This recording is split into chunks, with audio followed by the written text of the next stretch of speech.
ਮੇਰੇ ਸੰਗੀਓ ਸਾਥੀਓ ਤੇ ਮਿੱਤਰੋ, ਤੁਸੀਂ ਦੇਖ ਰਹੇ ਹੋ ਆਪਣਾ ਪੰਜਾਬ 444 YouTube ਚੈਨਲ ਤੇ ਤੁਸੀਂ ਕਰ ਦਿਓ ਇਹਨੂੰ ਸਬਸਕ੍ਰਾਈਬ ਤੇ ਤੁਹਾਡੀਆਂ ਮੁਹੱਬਤਾਂ ਦਾ ਸ਼ੁਕਰੀਆ। ਬੰਦਾ ਜਦੋਂ ਅਜਨਬੀ ਬਣ ਕੇ ਤੇ ਅਜਨਬੀ ਸ਼ਹਿਰ ਦੇ ਵਿੱਚ ਤੇ ਅਜਨਬੀ ਲੋਕਾਂ ਦੇ ਵਿੱਚ ਤੇ ਅਜਨਬੀ ਸੜਕਾਂ ਤੇ ਆਪਣੇ ਆਪ ਨੂੰ ਟੋਰਦਾ ਤੇ ਆਪਣੇ ਆਪ ਨੂੰ ਇੰਜ ਮਹਿਸੂਸ ਕਰਦਾ ਹੈ ਕਿ ਜਿਸ ਤਰ੍ਹਾਂ ਉਹ ਕਿਸੇ ਨੂੰ ਜਾਣਦਾ ਹੀ ਨਹੀਂ ਹੈ। ਉਹ ਇਰਦ ਗਿਰਦ ਦੀਆਂ ਚੀਜ਼ਾਂ ਦੇ ਵਿੱਚ ਆਪਣੇ ਆਪ ਨੂੰ ਮਹਿਵ ਕਰਕੇ ਵਕਤ ਗੁਜ਼ਾਰਨ ਦੀ ਕੋਸ਼ਿਸ਼ ਕਰਦਾ ਹੈ।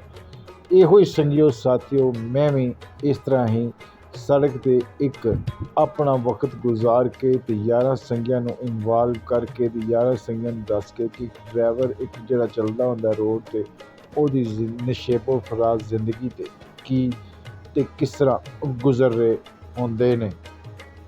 ਮੈਂ ਤੁਹਾਡਾ ਸੰਗੀ ਸਾਥੀ ਤੇ ਮਿੱਤਰ ਇਕਬਾਲ ਗੁੱਜਰ ਤੇ ਤੁਸੀਂ ਦੇਖ ਰਹੇ ਹੋ ਆਪਣਾ ਪੰਜਾਬ 444 YouTube ਚੈਨਲ ਤੇ ਤੁਸੀਂ ਕਰ ਦੇਣਾ ਸਬਸਕ੍ਰਾਈਬ ਤੇ ਬੈਲ ਆਈਕਨ ਦੇ ਬਟਨ ਤੇ ਕਰ ਦੇਣਾ ਕਲਿੱਕ। ਬੰਦਾ ਜਿਸ ਵਕਤ ਅਜਨਬੀ ਬਣ ਕੇ ਸੜਕਾਂ ਤੇ ਗੁਜ਼ਰ ਰਿਹਾ ਹੁੰਦਾ ਤੇ ਉਹਨੂੰ ਆਪਣੀਅਤ ਜਿਹੜੀ ਢੂੰਡਣੀ ਪੈਂਦੀ ਹੈ, ਲੋਕਾਂ ਨੂੰ ਤਾਰਫ ਕਰਾਉਣਾ ਪੈਂਦਾ ਤੇ ਲੋਕਾਂ ਨੂੰ ਆਪਣਾ ਚੰਗਿਆਈ ਦੱਸਣੀ ਪੈਂਦੀ ਤੇ ਤਾਂ ਹੀ ਤੁਹਾਡਾ ਕੋਈ ਆਪਣਾ ਬਣ ਸਕਦਾ ਹੈ। ਕਿਉਂਕਿ ਹਰ ਨਜ਼ਰ ਹੀ ਜਿਹੜੀ ਤੁਹਾਨੂੰ ਦੇਖ ਰਹੀ ਹੁੰਦੀ ਹੈ ਉਹ ਤੇ ਅਜਨਬੀਆਂ ਵਾਂਗੂ ਹੀ ਦੇਖ ਰਹੀ ਹੁੰਦੀ ਹੈ।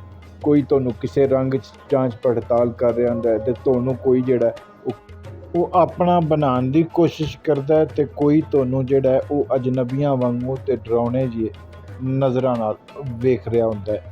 ਉਹਦੇ 'ਚ ਤੁਹਾਡੀ ਕਮਾਲ ਹੈ ਕਿ ਤੁਹਾਡੀ ਉਹਦੇ 'ਚ ਗੱਲਬਾਤ ਹੈ ਕਿ ਤੁਸੀਂ ਉਹਨੂੰ ਕਿਸ ਤਰ੍ਹਾਂ ਕਾਇਲ ਅਤੇ ਕਿਸ ਤਰ੍ਹਾਂ ਆਪਣੀ ਮੁਹੱਬਤ ਭਰੀ ਜ਼ਬਾਨ ਇਸਤੇਮਾਲ ਕਰਕੇ ਤੇ ਉਹਨੂੰ ਤੁਸੀਂ ਗਾਈਡ ਕਰ ਸਕਦੇ ਹੋ ਜਾਂ ਉਹਦੇ ਕੋਲੋਂ ਤੁਸੀਂ ਹੈਲਪ ਲੈ ਸਕਦੇ ਹੋ। ਡਰਾਈਵਰ ਦੀ ਜ਼ਿੰਦਗੀ ਬੜੀ ਜਿਹੜੀ ਹੈ ਉਹ ਔਖੀ ਜਿਹੀ ਹੁੰਦੀ ਹੈ, ਕਿਉਂਕਿ ਕਹਿੰਦੇ ਨੇ ਕਿ ਰੋਡਾਂ 'ਤੇ ਹੀ ਜ਼ਿੰਦਗੀ ਡਰਾਈਵਰਾਂ ਦੀ ਗੁਜ਼ਰ ਜਾਂਦੀ ਹੈ। ਹਰ ਚੀਜ਼, ਹਰ ਗੱਲ, ਹਰ ਚੀਜ਼ ਤੇ ਹਰ ਦਿਨ ਤੇ ਹਰ ਸੜਕ 'ਤੇ ਹਰ ਟਾਈਮ ਉਹਨਾਂ ਦੇ ਵਾਸਤੇ ਇੱਕ ਖਤਰੇ ਦੀ ਹੀ ਘੰਟੀ ਵਜਾਉਂਦਾ ਰਹਿੰਦਾ ਹੈ। ਇਹ ਵੀ ਚੰਗੀ ਗੱਲ ਹੈ ਕਿ ਬੰਦਾ ਆਪਣੇ ਆਪ ਨੂੰ ਮਹਿਫ ਰੱਖਣ ਵਾਸਤੇ ਇਰਦ ਗਿਰਦ ਦੀਆਂ ਚੀਜ਼ਾਂ ਵੇਖ ਕੇ ਆਪਣੇ ਆਪ ਨੂੰ ਮਸਰੂਫ ਕਰ ਲੈਂਦਾ ਹੈ ਤੇ ਖੂਬਸੂਰਤੀ ਹੋਵੇ ਤੇ ਫਿਰ ਤੇ ਦੋ ਚੰਦ ਹੋਰ ਲੱਗ ਜਾਂਦੇ ਨੇ। ਮੈਂ ਵੀ ਇਸੇ ਤਰ੍ਹਾਂ ਹੀ ਉਹ ਦੇਖ ਕੇ ਇਰਦ ਗਿਰਦ ਦੀਆਂ ਚੀਜ਼ਾਂ ਦੇਖ ਕੇ ਤੇ ਉਹਨਾਂ ਦੇ ਵਿੱਚ ਆਪਣੇ ਆਪ ਨੂੰ ਮਹਿਫ ਕਰ ਲੈਂਦਾ ਵਾਂ ਤੇ ਉਹਨਾਂ ਚੀਜ਼ਾਂ ਦੇ ਵਿੱਚ ਹੀ ਆਪਣੇ ਆਪ ਨੂੰ ਮਸਰੂਫ ਕਰਕੇ ਤੇ ਅਗਲਾ ਆਪਣਾ ਸਫ਼ਰ ਗੁਜ਼ਾਰਦਾ ਰਹਿੰਦਾ ਵਾਂ। ਲੋਕ ਇੱਕ ਦੂਸਰੇ ਨੂੰ ਕਰਾਸ ਕਰਦੇ ਨੇ ਤੇ ਲੋਕ ਇੱਕ ਦੂਸਰੇ ਨਾਲ ਰੇਸਾਂ ਲਾ ਕੇ ਪਤਾ ਨਹੀਂ ਕਿਸ ਤਰ੍ਹਾਂ ਆਪਣਾ ਵਕਤ ਗੁਜ਼ਾਰਦੇ ਨੇ। ਹਾਲਾਂਕਿ ਜਿਹੜੀਆਂ ਇਹ ਚੀਜ਼ਾਂ ਨੇ, ਰੇਸਾਂ ਲਾਣੀਆਂ ਤੇ ਇੱਕ ਦੂਜੇ ਕੋਲ ਦੌੜਨਾ, ਅੱਗੇ ਲੰਘਣ ਦੀ ਕੋਸ਼ਿਸ਼ ਕਰਨਾ, ਇਹ ਬਿਲਕੁਲ ਹੀ ਨਾਕਾਬਲੇ ਕਬੂਲ ਨੇ। ਮੈਂ ਵੀ ਕੱਲ੍ਹ ਪਰਸੋਂ ਇਸੇ ਤਰੀਕੇ ਇੱਕ ਆਪਣੀ ਮੰਜ਼ਿਲ ਦੀ ਤਰਫ ਗਿਆ ਵਾਂ, ਰਵਾ ਦਵਾ ਸੀ ਤੇ ਬੜੀਆਂ ਸੋਹਣੀਆਂ ਸੋਹਣੀਆਂ ਚੀਜ਼ਾਂ ਵੇਖੀਆਂ ਤੇ ਮੈਂ ਉਹ ਆਪਣੇ ਕੈਮਰੇ ਦੀ ਆਪਣੇ ਮੋਬਾਈਲ ਦੇ ਕੈਮਰੇ ਨੂੰ ਆਨ ਕਰਕੇ ਉਹਨਾਂ ਦੇ ਵਿੱਚ ਉਹਨਾਂ ਨੂੰ ਮਹਿਫੂਜ਼ ਕਰਨ ਦੀ ਕੋਸ਼ਿਸ਼ ਕੀਤੀ। ਮੇਰੇ ਸੰਗੀਓ, ਦੋਸਤੋ ਤੇ ਮਿੱਤਰੋ, ਤੁਹਾਡੀ ਹੈਲਪ, ਤੁਹਾਡੀ ਮੁਹੱਬਤ ਤੇ ਮੇਰੇ ਨਾਲ ਬਿਲਕੁਲ ਬਰਕਰਾਰ ਹੈ। ਜਿਸ ਤਰ੍ਹਾਂ ਤੁਸੀਂ ਮੇਰੀ ਸਪੋਰਟ ਕਰ ਰਹੇ ਹੋ ਤੇ ਕਰਦੇ ਰਹੋਗੇ, ਮੈਂ ਤੁਹਾਡਾ ਸ਼ੁਕਰਗੁਜ਼ਾਰ ਹਾਂ।